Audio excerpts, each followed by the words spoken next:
The mighty Columbia River is home to many varieties of aquatic life, including salmon, razor clams, and one of the most prolific crab fisheries in the world. The mouth of the Columbia is a major navigational channel, and over 112,000 navigational vessels are dependent on it to support the region's commerce.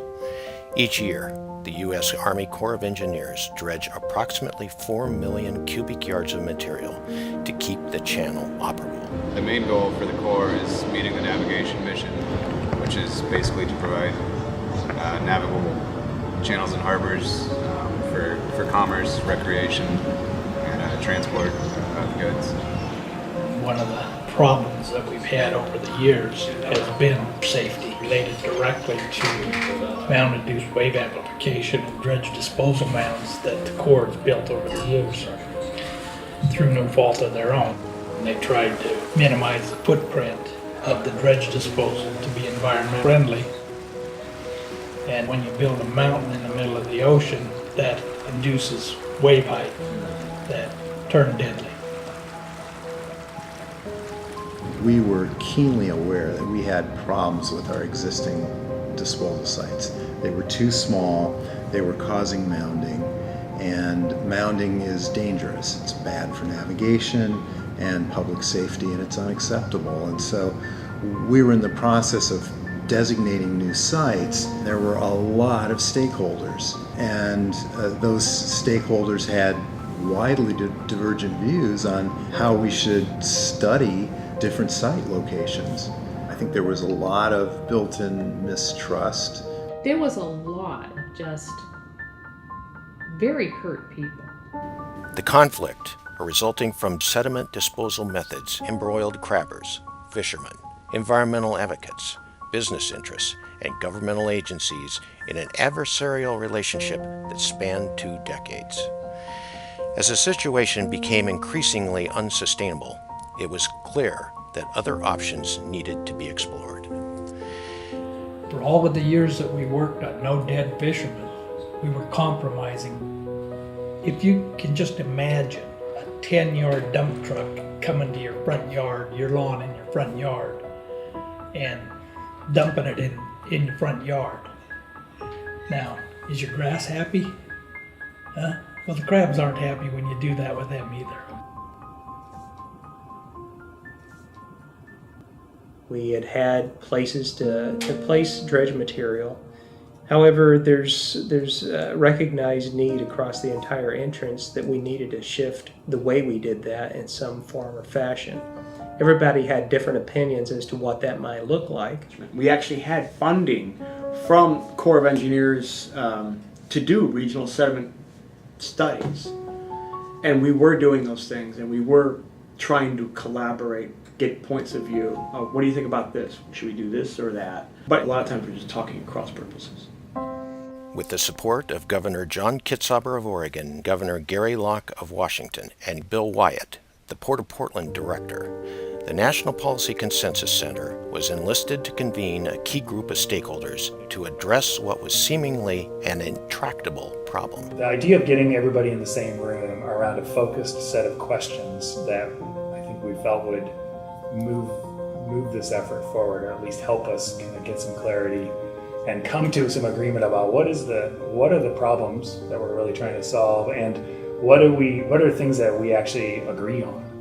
The National Policy Consensus Center engaged stakeholders through a group discussion and a series of public policy science workshops, enabling participants to gain an understanding of the region's topography and life forms. Those science policy workshops that happened in the early days at this project, I think made a huge step forward, because you had a scientific group looking at specific questions, and then they presented it to a whole. When people are bringing, information, science summaries and things to the table, people can discuss that in terms of, okay, now we have an understanding of what the site looks like, the geology. Now we have an understanding of what lives out there and what might be impacted by the impact. We're losing sand. The challenge we have now is increasing erosion on infrastructure and beaches. the amount of material that is dredged annually from the shipping channel is about equal to that which is being lost to the entire sand system. And so the notion is, if we can take the annual dredge material and place it in useful places that will help stay the erosion issues, that would be a win-win situation. The structure of the group, features a neutral but an active convener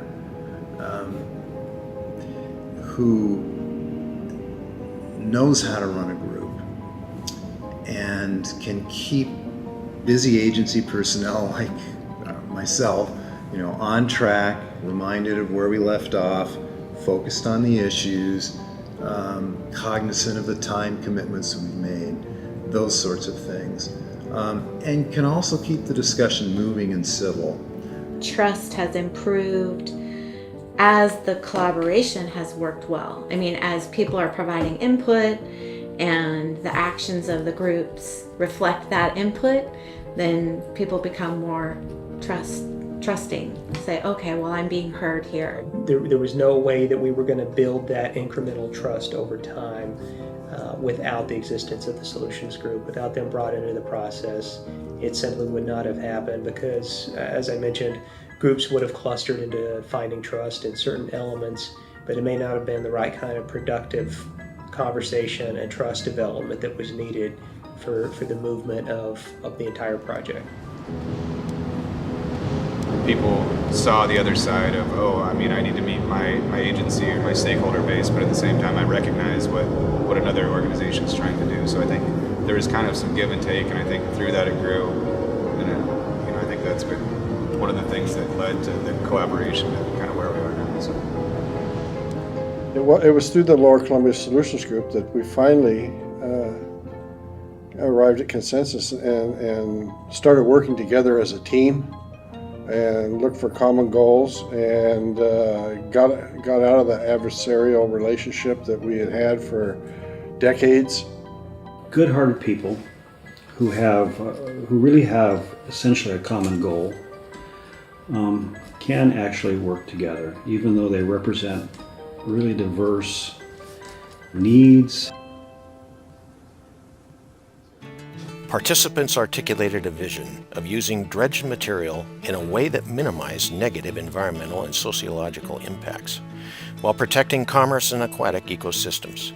The newly shared vision helps stakeholders explore alternative disposal methods that minimize the footprint of disposal sites through collaborative, sustainable dredging and disposal methods. The plan provided a long-term adaptive management strategy for beneficial use sediment management at the mouth of the Columbia River. Adaptive management is the only thing that works in a biological situation or in a geophysical situation. We have to be able to be flexible, and that's basically what adaptive management is. You learn some things, you realize, well, we can do it better, so let's try something else. You can't do one thing in today's world in the way of taking care of any of our natural resources without affecting something in a different way. And the best that you can do by bringing folks together beforehand to understand what the different interests are, to try to minimize negative impacts while maximizing the benefits is the way of governing in the future. It's the way that our nation has got to move forward in the future. Lower Columbia Solutions Group's participants identified 4 specific elements integral to the group's success: the value of the neutral forum, joint fact-finding and education through science policy workshops, shared ownership, and the multiplier effect of trust and social capital. You can't put a value directly on the things that are going on in the Lower Columbia Solutions Group. There's a lot more value coming out of it than what you see.